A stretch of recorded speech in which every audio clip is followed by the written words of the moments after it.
Hello friends, welcome to Health, Music and Fitness channel. Today we'll be discussing about what all food you can eat and what all things you can consume when you are doing intermittent fasting. And in the previous 2-3 videos we have been talking about intermittent fasting and what is bulletproof coffee. And today we'll try to go a little bit in detail, in depth, and we'll discuss about different foods and their, as you know from the previous videos. And so as you know, intermittent fasting is basically we keep the eating window very small, maybe 6 hours or 7 hours or sometimes 8 hours when you're very lenient. And that's the only thing in intermittent fasting. In intermittent fasting, you have to fast for at least 16 hours a day, every day, and it's a lifestyle change. And when you fast for 16 hours or more, you will see beautiful dramatic results in your body, and your body will start self-healing. It is anti-aging, and your skin will start glowing, and your memory will become very sharp, and all the clogged blood vessels in your body, they'll start to open up, and you will see very nice positive effects of intermittent fasting. So when you start intermittent fasting, your day, as usual, it will start at 7 o'clock, 6 o'clock, and then you will basically call it a day in the end in the evening at 6 or 7 or 8 p.m. So then the question comes, how to tide over those 16 hours when you're fasting. It is very important to remember that your brain, you can very easily trick the brain, and you can trick the brain into thinking various things, and which may not be true or which may be true also. So that is a stress buster. In intermittent fasting, what you do is you don't take any breakfast. And when you're not taking any breakfast, so let us say in the night or in the previous evening, you had dinner at 7 p.m. and then you went off to sleep, and 7 p.m. to 7 a.m. it is already 12 hours. So our target is to be fasting for at least 16 hours. So if you see like this, so 16 minus 12, so just 4 hours. So you have to just tell your brain that it's just a matter of 4 hours, and in that time, if you are fasting after you wake up, you have completed your 16 hours of fasting. And but basically, actually in reality, you are just fasting for 4 hours after you wake up. So that's the good thing. So that is how you should tell your brain, and that is what I tell myself, and that is what I tell my patients to think like this. You have to do a little bit of self-talk, and you have to tell yourself that it is just a matter of 4 hours after you wake up, and you can do it. You can do it. At around 10 o'clock, 11 o'clock, you will get some urge to have something. You can just have water or have black coffee again. And to tide over in the morning, you can have bulletproof coffee, which I've told in the previous videos also, and that will help you tide over at least till 1 p.m. 2 p.m. and it will have no sugar and 0 calories from sugars, but lot of energy, and it will keep you full, and you will not feel like even thinking of having food again. So in bulletproof coffee, what you do is you will put half teaspoon of coffee to your taste, half teaspoon or 1/4 teaspoon of coffee. Coffee doesn't matter. Coffee does not have calories. You must remember this. Coffee as such does not have calories, but the things that you will put in your coffee along with coffee powder, those things have calories. Milk will have calories, sugar will have calories, and things like that. So we are going to avoid all of these things. So you put just coffee in water, and instead of putting sugar, we will put butter, Amul butter, and that's very tasty butter I like. And you can put half teaspoon or 1 teaspoon, so around 10 grams of butter you put in coffee, boiling water, and then you can put 1 teaspoon of coconut oil, that is MCT, medium chain triglycerides. And these oils, these MCTs, they are very easily and very quickly taken up by your brain cells, and your brain cells will just light up, and they are more superior form of energy for your body than sugars. And, sugars are inflammatory to your body, and they cause inflammation. They will cause insulin spike, and insulin will cause more fat cell production. It will fill those fat cells with fat which is formed from the sugar. It will convert sugar into fat, and it will store around your trunk and your abdomen and your hips and glutes. And that fat will again produce enzymes which are very detrimental. They are anti-male hormone enzymes and aromatase, and also they will cause inflammation in your body. That is how you have to start your day. You can take Bulletproof coffee. Our body has been conditioned, our mind has been conditioned since our childhood that we have to have bed tea, we have to have breakfast, we have to have lunch, we have to have mid-meal snacks, and dinner, evening tea, and so on. But all that our body does not need. In fact, our stomach is just this big, and we can eat and eat and eat, and we can expand, dilate the stomach so much that it can occupy the whole of your abdominal cavity. The stomach has a tremendous capacity to dilate.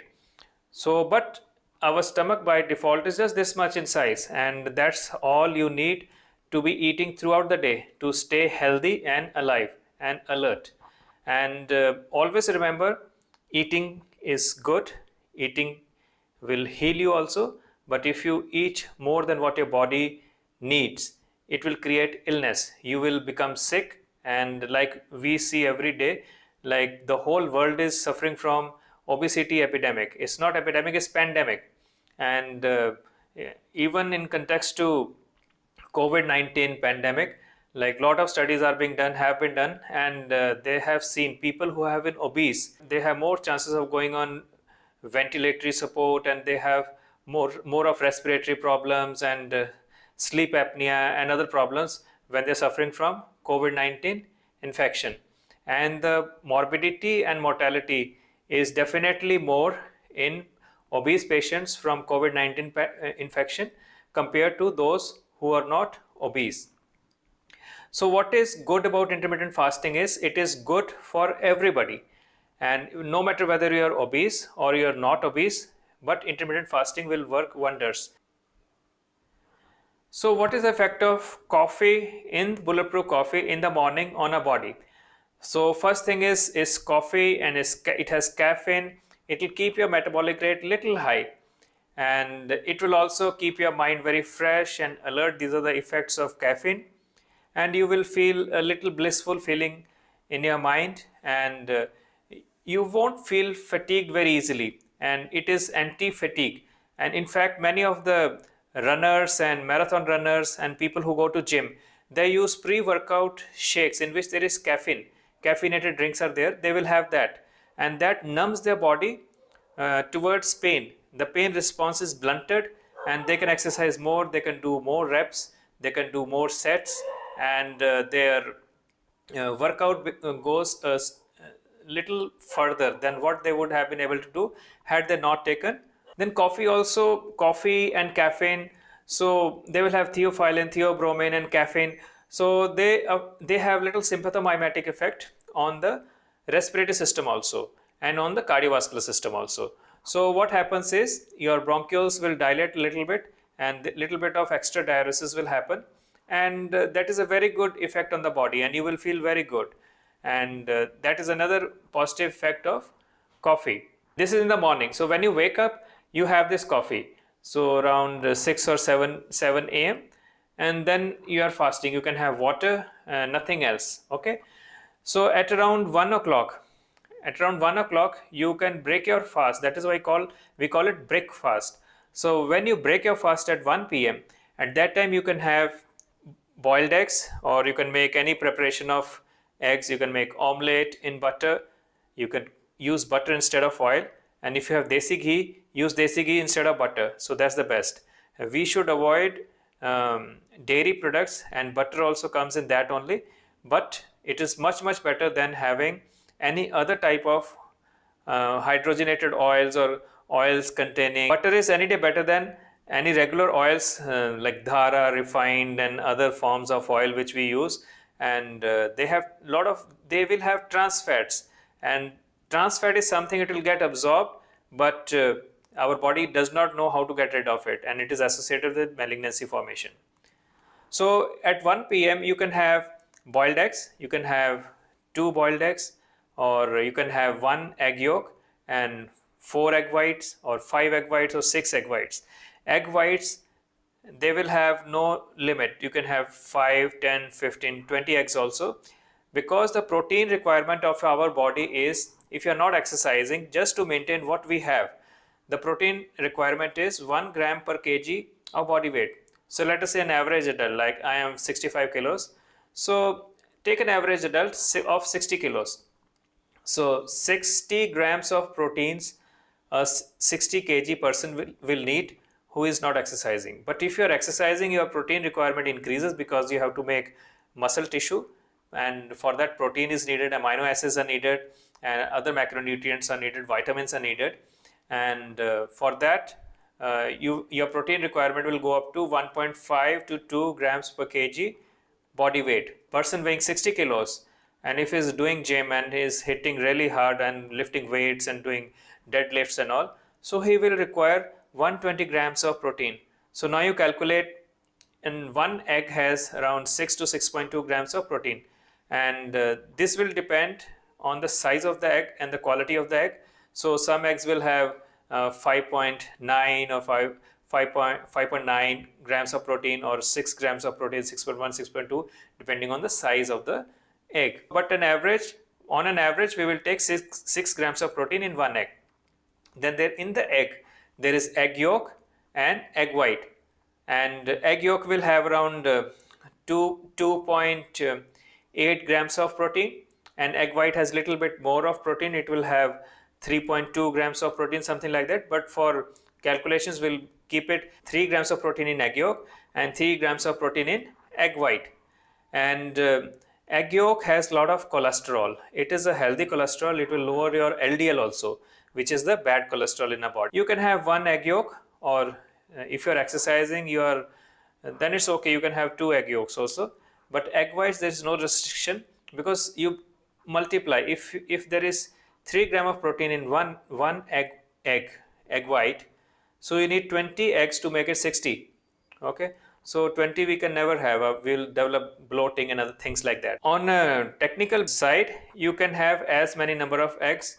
You can have 10, 15, 20 eggs a day. And remember, egg yolk is very rich, and it will have a lot of omega-6 and omega-3s, and it has all the amino acids. Imagine, from an egg a life is formed. A fully grown hen grows from 1 egg. Okay, so it has all the essential things which are required to sustain a life, to create a life. Don't lose the egg yolk, and have egg yolk also. Eggs are incredibly rich in nutrients, and they will keep you full. That feeling of satiation, you will not feel like having more food. So that is very important if you want to stay fit. Once you get that feeling of satisfaction, that you don't need to eat any longer, and that is the thing that will help you in reducing your weight, that will help you in reducing your food intake. What happens with sweetened things? You keep on having, and there is more and more insulin spike, and insulin will trigger, and it will create more hunger, and you will keep on having, still you will not be satisfied. So have proteins, and egg is the best form of protein to be had. Remember, once you start exercising, your LDL might go little high, because that will be formed from your triglycerides. That will be used for energy later on. So that is not a bad thing to happen. But your LDL should not be rising because you are eating something bad, or you're overdoing it. And mind you, be it protein, be it fat, be it carbohydrates, if you consume more than what you're doing, what your body needs, it will be converted into fat, and you will become fat. Even if you are taking protein, even if you are taking the best, purest form of protein like isopure or something, and still you will become fat if you are not utilizing that energy, if you are not exercising, and that protein intake will go waste. It will become fat. Your body will think, this person is not exercising, but lot of energy has come in, lot of proteins have come in, lot of carbs and fats have come in. Let's make it let's convert it into fat and store it, because probably tomorrow or after that we won't get food for this body, and there will be a famine. So that is how the brain works. So the brain will think, oh, a lot of food is coming and famine is going to happen, and we have to slow down the metabolism of this person and store it as fat. So you have to exercise, and you have to eat well, you have to eat healthy foods, you don't starve yourself. And during intermittent fasting also, we don't starve ourselves, we just don't eat for 16 hours. Between 1 p.m. and 7 p.m., if that is the eating window, you eat as much as you want, 1500 calories, 2000 calories, 2500 calories. In fact, scientific researchers have shown when you are eating during the eating window, you are eating healthy foods, and during that time, the energy used by your body to absorb and utilize that food which you have taken from 1 to 7 p.m., it is the same, if not more, than what you're taking in. So you're not putting on weight and you will not lose muscle. Okay. And that is one of the big misconceptions, that if you fast, you will lose muscle. It is not true, because your body adapts, and there are certain hormones and certain genes which are shut down and switched on, such that the protein waste, the muscle wasting does not happen, and the body finds other things which it can use for energy. Then after eggs, what you can take is fish, and fish is one of the best and the purest forms of proteins and omega, and a lot of omega-3 is there in fish, especially in tuna. And tuna, you can have a good chunk of tuna, you can have every day: tuna, salmon, sardines. Okay, so these are the um, good fish, and you can have this in your lunch at 1 p.m. or 2 p.m. or at 4 p.m. Roast a chunk of fish, slice of fish, and have it. Don't use oil, just put it in the microwave oven and heat it. So then you can have fish, you can have egg. Okay, then just to give you, because if you're starting with intermittent fasting, your brain will still tell you, okay, you're still not full, and you need some more. At that time, you can have oats, and oats is a carb. I told you before also. At some point, we will stop having oats also. But if you're just a newbie, you're a beginner to intermittent fasting, you can have oats. Having oats is not so much of a problem, because it's complex carb and it will not cause that much of insulin spike. Nevertheless, it is a carb. And oats is like a prebiotic for your healthy gut bacteria, and it will feed those healthy gut bacteria, and it will change the gut bacteria also for the healthier side. And that is a very good thing. And even the gut bacteria will govern how your gene expresses in your body, how your genes express. So a lot of studies have been shown, and your gut bacteria has a direct role in gene expression. So you can have 1/2 or 3/4 cup of oats every day, once a day, and one cup of oats will have around 4 grams of protein. So like that. So let us say you had 2 eggs in the morning, so that is 12 grams of protein, and you had 1 cup of oats. You had 1 cup of oats, so make it 6 grams, so 18 grams you have had. So you can see, you can still eat so much, and still you will not be overeating. You will not be having too much of protein, such that like people say, like if you have too much of proteins, your kidneys will shut down, your liver will shut down, or something like that will happen. Nothing like that, unless you are having a severe advanced stage CKD or bad liver cirrhosis or something like that. In those cases, definitely you have to take doctor's advice, and then you should do such things. And still, intermittent fasting will help you if you have a fatty liver. There is no sugar in the body, 16 hours. So body will look for energy. So there is sugar in your liver, there is fat in your liver. It will utilize that glycogen. It will convert that fatty liver fat, and it will utilize that fat. That is how intermittent fasting helps in the fatty liver. Then what else to have? Then you can have almonds. You can have walnuts and dry fruits like that. And almonds are the best. You can have 10 to 12 or even 15 almonds between 1 p.m. and 7 p.m. So you can just use it as a snack whenever you feel a little hungry. Just munch little by little on one almond, and you can have one more and one more, then have few after some time, like that. That's how I do. And it will lower your LDL and it redistributes the fat in your body. Supposing you have too much of fat over the abdomen, somehow almonds, they are unsaturated fatty acids they have, and it will redistribute the fat. And if you have overnight soaked almonds in the morning, they even have a better effect, and they are rich in fiber. Then another thing that you can have from protein side is you can have soya bean or Nutrilla. They are rich in proteins that can also be had at one time during between 1 p.m. and 7 p.m. So like that, there are a lot of foodstuffs. If I keep on going, the list is very long. Many times we don't even get those foodstuffs and things like avocados and all. But okay, we know they are good.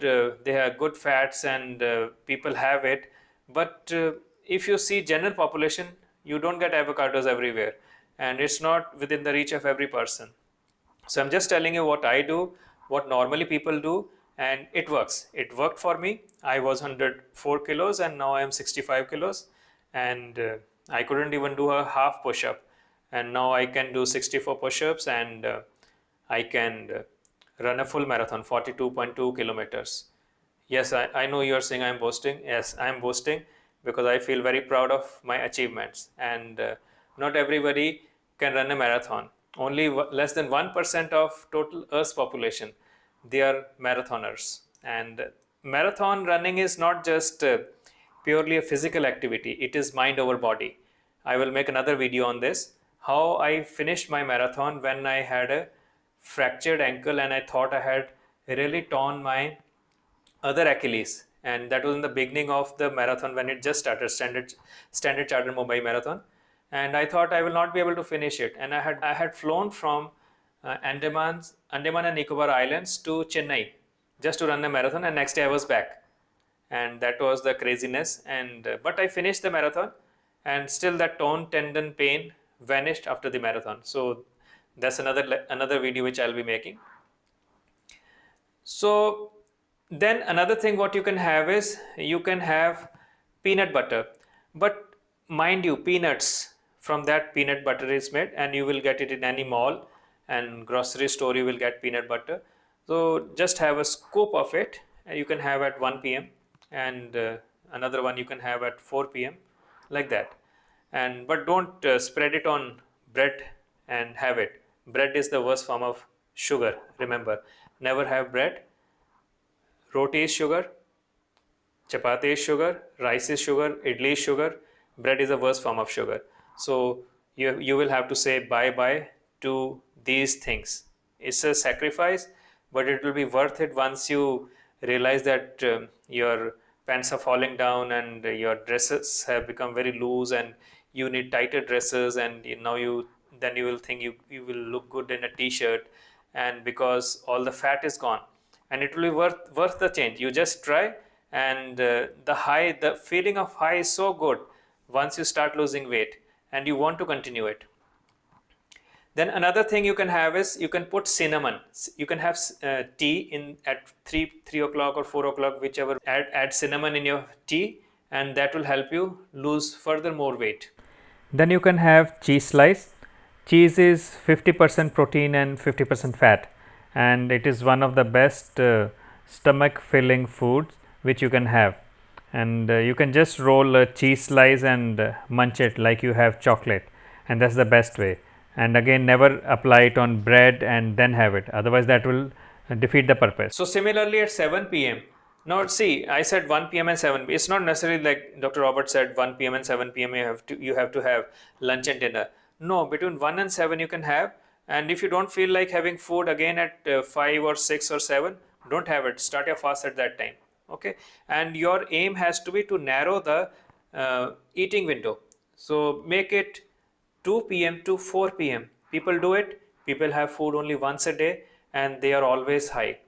And mind you, our body is always addicted, and we are always addicted. We are addicted to happiness, we are addicted to sadness. It's all a mind game, and we want compliments from other person so that we should feel good.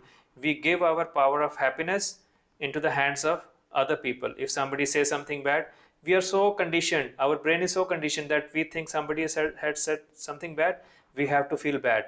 And that is how our brain works, and then we create illness in the body. If someone says something bad, okay, fine. Someone says something good, really, thank you.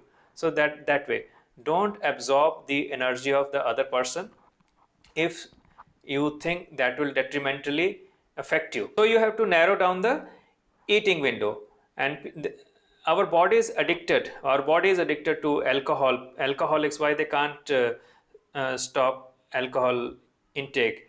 People taking high, people who are high on morphine, heroin, cocaine. Why they can't stop? Because these things are highly addictive. Similarly, sugar is addictive. Your brain will give you 101 excuses so that you default and start having something sugary again. It will make you have sweats, and you will feel bad, and you will feel your heart rate has increased. You will get ideas that there is a hole being created in the stomach, your empty stomach, 16 hours. And mind you, nothing will happen. Just to reassure yourself, you can keep a few sugar candies in your pocket, just so that if you feel you're sinking down, you can check your sugar if you have the chance, or you just have those candies, and they will just hit your circulation very fast, and you won't become unconscious. But believe me, if you are on intermittent fasting, you are teaching your body to switch between sugar utilization in the mitochondria to fat burning and ketone utilization for energy in the mitochondria. And mitochondria is the powerhouse, where all this energy burning things go and they burn. Once you start doing intermittent fasting, and if you exercise also, your body will learn how to switch from one mode to the other. And in that case, so even if your sugar is 30 or 40, and you won't be feeling unconscious or syncopic, and no sweating, nothing will happen. No symptoms of hypoglycemia will have, because your body is in the fat burning mode. Your body can use ketones, your body can use fat, and it can also use sugars, but you will not feel hypoglycemic even if your sugar level is very low. That's the beauty of intermittent fasting and prolonged fasting is. Okay, so we are all addicted to different stuffs, and like all the addicts who are addicted to heroin, morphine, and cocaine, we are addicted to sugars, and it will take few days to control and calm your mind. And but come what may, you should promise to yourself that you can do it. So many people have done it. People weighing 800 kgs, they have lost weight by fasting for 1 year. There was this program on Discovery I saw, and one doctor just took care of that patient, and he was, I think, 800 kilos.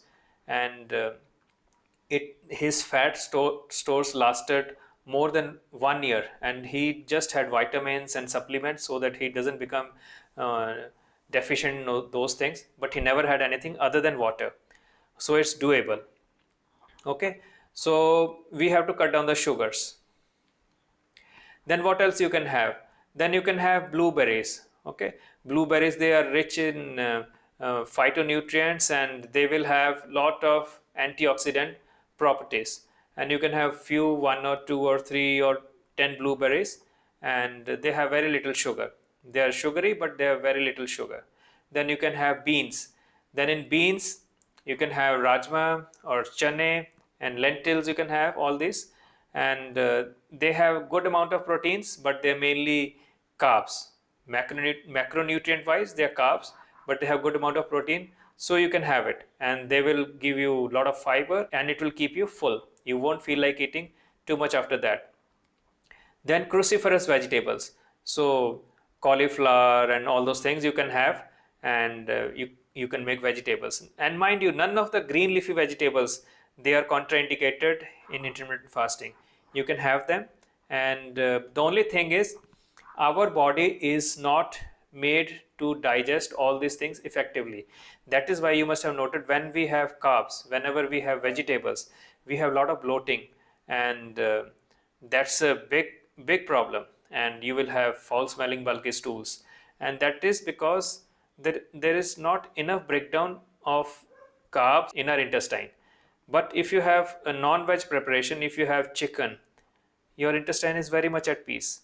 And to make it further more at peace, if you go on keto diet, there is no insulin spike at all, and your growth hormone is always high because the insulin is low.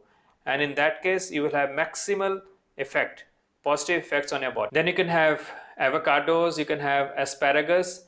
Asparagus also you can put in your pastas or omelets, and that is just once a week, not every day, just once a week.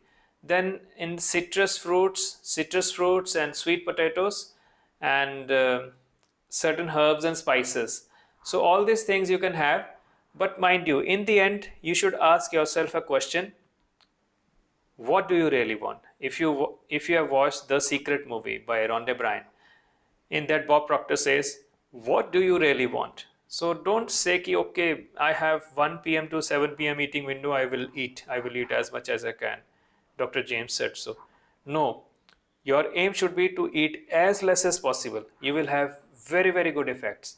And once you start fitting in your jeans, which are 7 or 8 inches less than your waist size, what it was before, you will feel very good. And you will get the same high which people get from cocaine, morphine, heroin, and even sugar.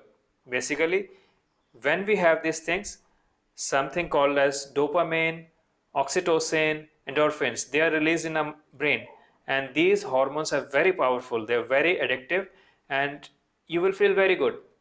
But once you start intermittent fasting and once you start exercising, always exercise empty stomach, and these exercises and intermittent fasting, they will also give a boost to these hormone releases. And isn't it good, you are high without anything. That's why many of the marathon runners, they will feel so dull if they have skipped 1 day of exercise, because that is a calling. Their brain needs that endorphin, because in response to pain, endorphin is released. It's an opioid compound to numb the pain. So the brain says, okay, buddy, you start running, I need that endorphin kick, okay, and I need that dopamine kick, I need that oxytocin feeling, and I need to feel that love, because oxytocin is a love hormone. Your totally thinking and thought process changes, and you will go in the forgiveness and compassion mode. And once your oxytocin levels are high, and if deprived of oxytocin, you will start getting very angry, agitated, and criminal minded. You will be, you will want to punish everybody. So I don't think so it is a bad idea to check the oxytocin levels of people who are always angry and who want to punish the other people. So guys, this is all about intermittent fasting and what all foodstuffs you can have during the eating window. But always remember, you should narrow down the eating window from 1 to 7 p.m. You make it 2 to 5 p.m., 2 to 4 p.m. like that. Okay. And I hope you liked the video, and please do subscribe if you haven't subscribed already.